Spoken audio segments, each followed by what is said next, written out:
Good morning, everybody. Happy Monday. Matt Steinmetz, Daryl, the Guru Johnson. That's our brother. Warriors lose. Yeah. 119-103 to the Nuggets. Go ahead, start us off. Next question. Wow. Oh, you want to skip over? We can. No, They'll probably beat the Wizards tomorrow. Yeah. Everything's fine. I'm doing it now, Lubman. Warriors got a Nugget problem. Boy, man, Steiny, they started out the gates fast. And Wait, I thought they could beat anybody. Draymond Green said this weekend they can beat anybody. Let me They've finish. lost 7 in a row to the Nuggets. Dude, the last win was Game 5, 2022. Yeah. So what'd you think? That there is a gap. And I knew there was a gap when I left here Friday, but this was a measuring stick type of game.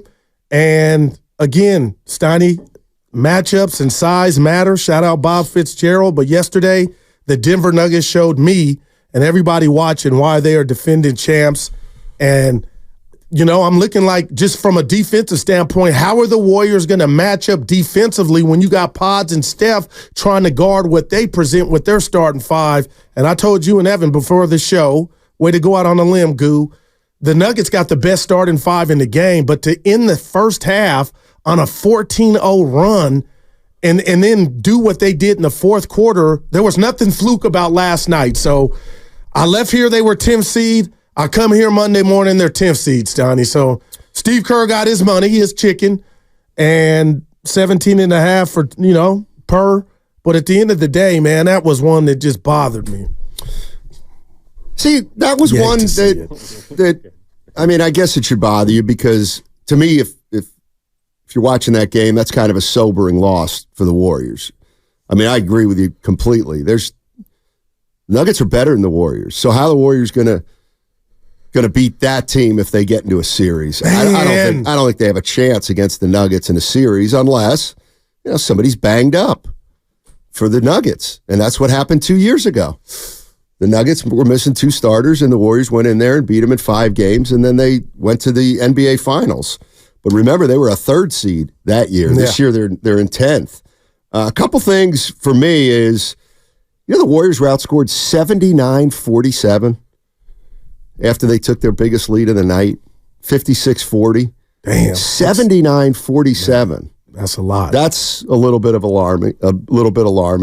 And then I just, we're going to talk probably a lot about Pods and Kuminga today because they were exposed a little bit last night.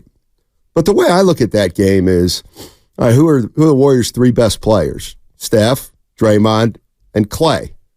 Okay. They each played 2 halves apiece. That's 6 halves. They got 1 good half from those 3 guys. Clay's first half. Steph wasn't great last night, and Draymond was not great last night. So then you look across the way and you see, how did Denver's best player play? They dominated the game. Man. And then Murray and Aaron Gordon were really good. So was KCP. The top 3 guys on each team is a difference in that game. The Warriors' 3 best players weren't as good as the Nuggets' 3 best players. And once you get to that point, I don't know if the players 4 through 9 can be good enough to offset your top 3 guys if one team's top 3 guys is really good and the other team's top 3 guys is really bad. Well, help me out with something you just said. What, Steiny, I don't know if those are the best 3. 2 of the 3 you're correct on, but I think the problem with the Warriors, and I'm rooting for Klay Thompson more than anybody else. In there. I was going to throw Wiggins in there. It's not about last night. It's about that 3rd best player fluctuates nightly. And I don't think that's not a good thing. That's because they're not consistent. Kuminga's not consistent. Wiggins isn't. The only consistent player the Warriors have is Steph Curry, and Draymond Green, basically as an all-around guy, is minus 23 in his minutes last night. He had to go against Joker. Man. The Joker's too big for him. He's so good, man. I was late to the party, Steiny. He's a badass. Steve Kerr gets a 2-year extension. Yeah. Notice he didn't get fired. It's not his last year. And notice he didn't get a long-term extension. That tells me that the Warriors definitely want to try to bring Clay back. It does. Yeah. I left out of here Friday feeling like that, but I feel you on that one. 888-957-9570 is the number. Warriors started the weekend in 10th. they still are in 10th place, and now they hit the road for a four-game road trip against Washington, New York, Toronto, and Boston. 7. That's Sunday morning, national TV. What are your goals going into that trip? 888-957-9570.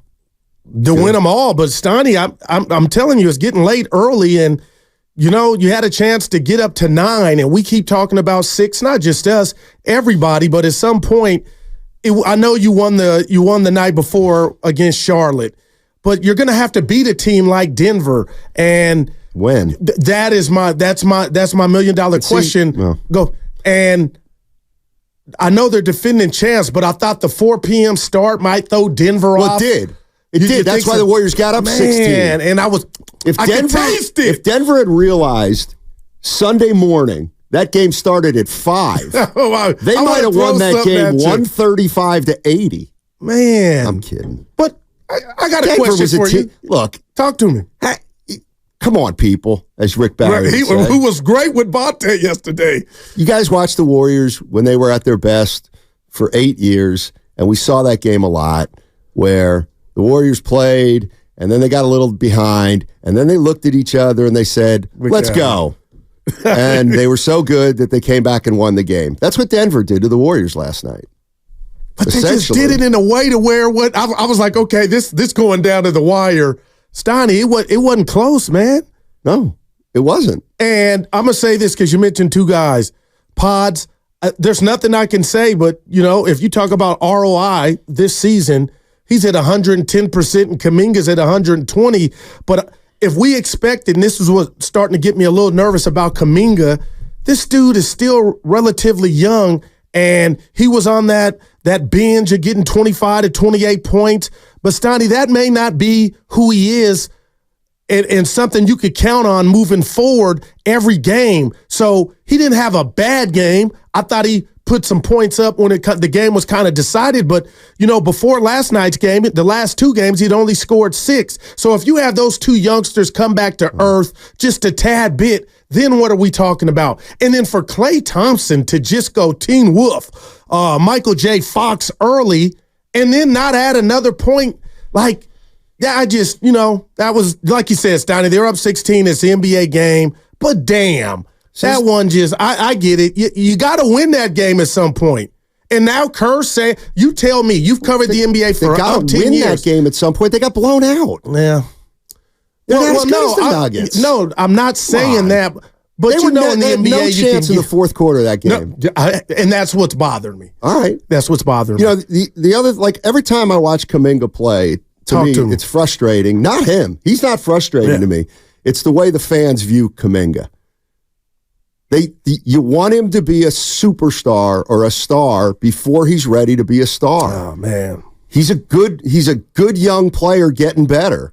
But in a game like last night, you see that if you want to go deep into the postseason, Kuminga and Podziemski are going to have to play, but they're not equipped yet to go deep into the postseason. They're just not. They need more time. And I don't want to get into whether the Warriors have that much time, but right now, this year, it looks like if the Warriors get to the play-in and they somehow get to the playoffs, man, oh man, how much? One thing about Kuminga, I was looking at some of his numbers this season or his career. His career numbers. I was looking at his per 36. Everybody, a lot of people love Kuminga. He's the future. They throw around the term he's going to be a star. He's a star in the making. Sometimes they even say the double S, the superstar. Mm-hmm. And if you look at his numbers per 36, that means 36 minutes. Whether he plays 20 minutes, you extrapolate it to 36. Yeah. Whether he plays 15 minutes, you extrapolate it to 36.